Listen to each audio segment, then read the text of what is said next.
Talking about Los Angeles, I actually just got back from Los Angeles fairly recently, filmed an episode of At Midnight for Comedy Central. I was out there. Los Angeles is weird, man. I came up in New Orleans, all right? I can see a midget transvestite prostitute riding a donkey down Bourbon Street wearing nothing but a necklace made of penis beads. Damn. Not bad enough. Standing in the middle of the road in Los Angeles looking around thinking, you people, there's something wrong with you people.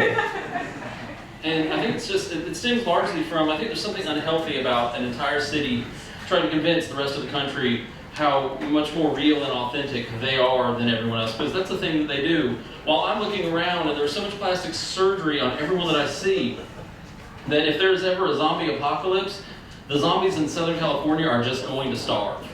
Because there is not a scrap of organic material to be found there. It's just going to be teeth bouncing off silicone. California would be the place to be in a zombie apocalypse, though, man. Just a bunch of vegan zombies shambling towards you. Just grains. Grains.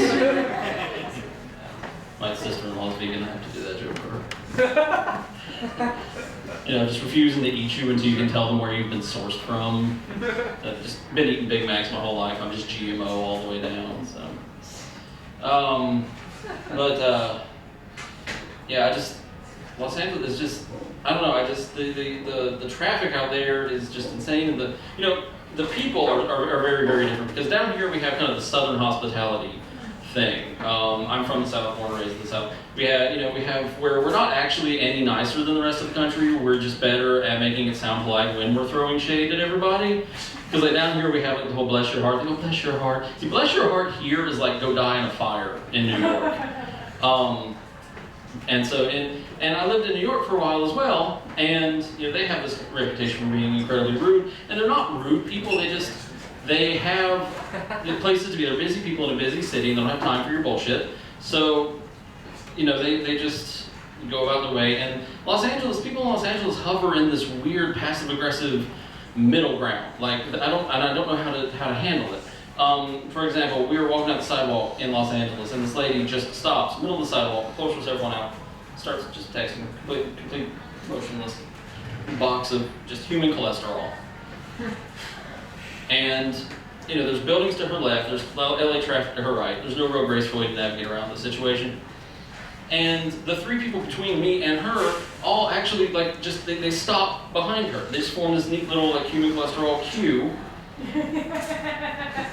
And they're crossing their arms and they're tapping their Birkenstocks and glaring at their Apple Watches, but nobody does or says anything about it. And she finishes, puts her phone away, wanders off, life goes on. I just couldn't help but think that if she had tried that in New York, the first guy would have actually thrown her into traffic.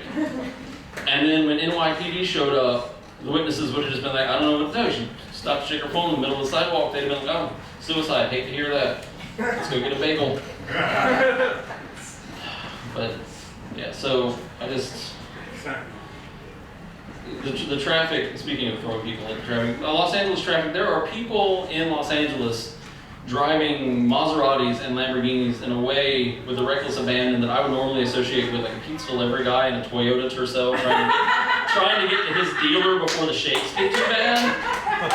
I mean, and it is the 405 is the world's most expensive demolition derby. And I decided that I was not going to be the guy that made a mistake that cost someone the gross national product of a small country. Because I don't have that kind of insurance. If I wrecked a Maserati, I'm pretty sure Flo from Progressive would actually just show up and tear my kidneys out and sell them on the black market.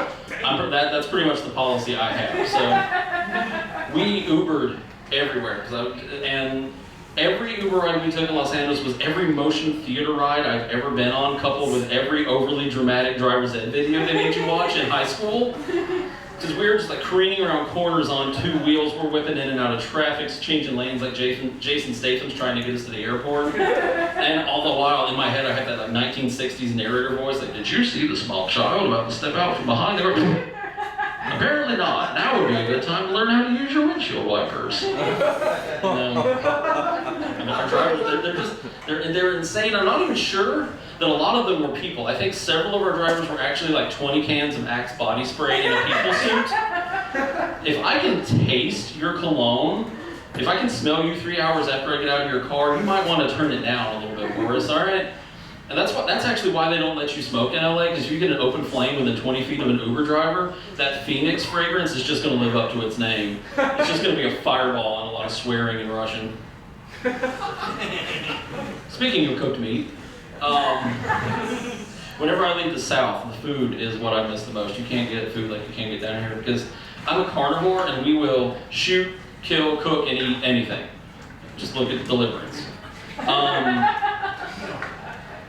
And you can't be a meat eater in Los Angeles. You can't. You say that you're a meat eater in the wrong neighborhood in LA, and you were subjected to the most anemic gang beating of your life. It's all right, because most of them can only punch 2 or 3 times, and then they get really winded. No, I mean, we were at the Thai restaurant out there, and I ordered a chicken pad Thai, what I thought was just going to be a very straightforward thing, and this man bun, full sleeve tattoo, hipster, genius bar douchebag, looking at me down through his lensless, thick-rimmed hipster glasses, just glares at me and says, "We don't serve murder here." I said, "Oh, well, bless your heart." Oh, God, but yeah, no, I really appreciate y'all having me out here. So I'm a Georgia comic as well. I'm currently living down just south of Macon in the geographic center of a comedy no-fly zone. They will scramble the jets at the first sign of humor on the off chance that I will upset a retiree or give someone the vapors or something. I don't know, it's just fucking ridiculous.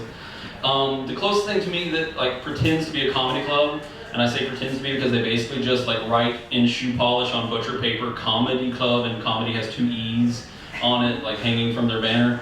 The closest place I have to me is actually most famous. They were in the news pretty recently. The rapper Lil Boozy didn't show up for a concert there, so the people inside rioted and nearly burned the building down. Now, let me tell you, that is exactly where I want to try new material. If I tell a joke and I don't get hit in the head with a glass bottle, it stays on for the comedy special. So, seriously, thank you all for being here. The show has been lovely. I really appreciate you coming out and not setting me on fire. Yet, I realize the night is young. Oh God, but yeah, I think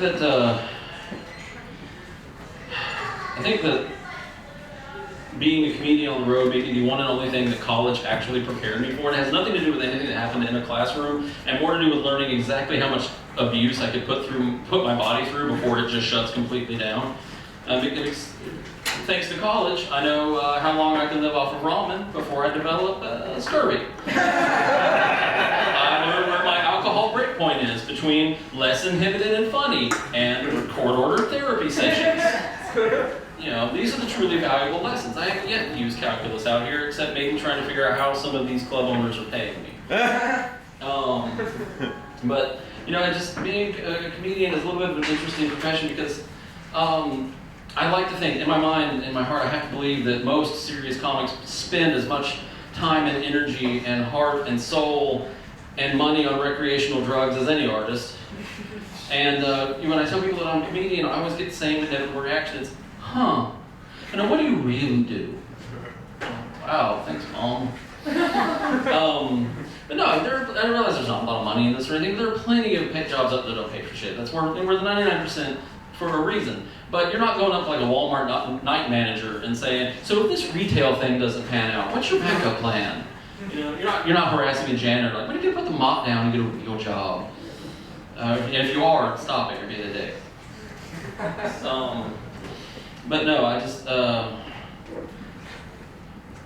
feel like it's not being made any easier by the fact that I'm out here on the road. Most of my friends are like starting families, having children. My Facebook is now nothing but my friends spawning, just posting pictures of these little larval stage humans of people that I remember doing naked keg stands in a park at 2 a.m. People that I watched shoot bottle rockets out of their teeth, have spit on Darwin's grave, and passed genetic material on to a small, innocent, helpless human being that they are in charge of keeping alive. And me standing up here telling you jokes is the irresponsible thing. Right, I get it. I just understand my limitations better. And every time I go back to visit my friends, they all want to they inevitably end up finding some reason to leave me in the room alone with the child. Like they need to go get something in another room. And there's a part of me that always expects to just hear tires squealing and see brake lights fading off into the distance. Just be like, oh, guess you're mine now. I'll go you a pickpocketing.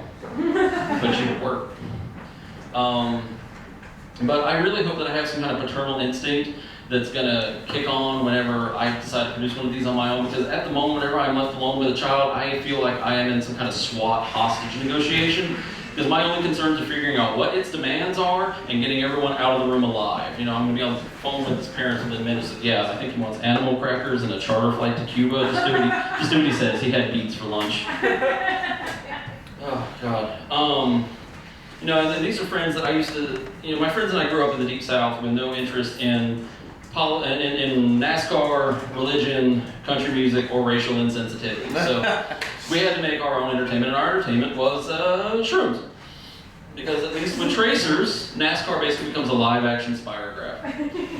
And whenever you do any kind of hallucinogenic substance, supposedly one person behind sober is the babysitter. That person's job is to decide that you do not get it in your head that you are Icarus reborn and head to the roof.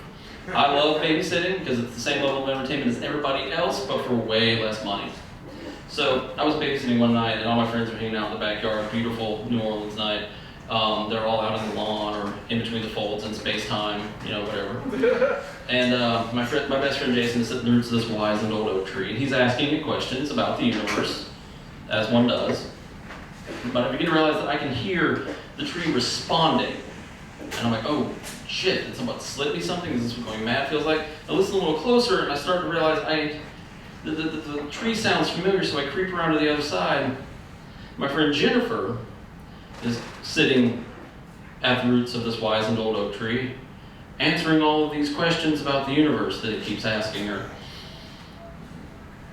Yeah, you know. Anyway, that's my time.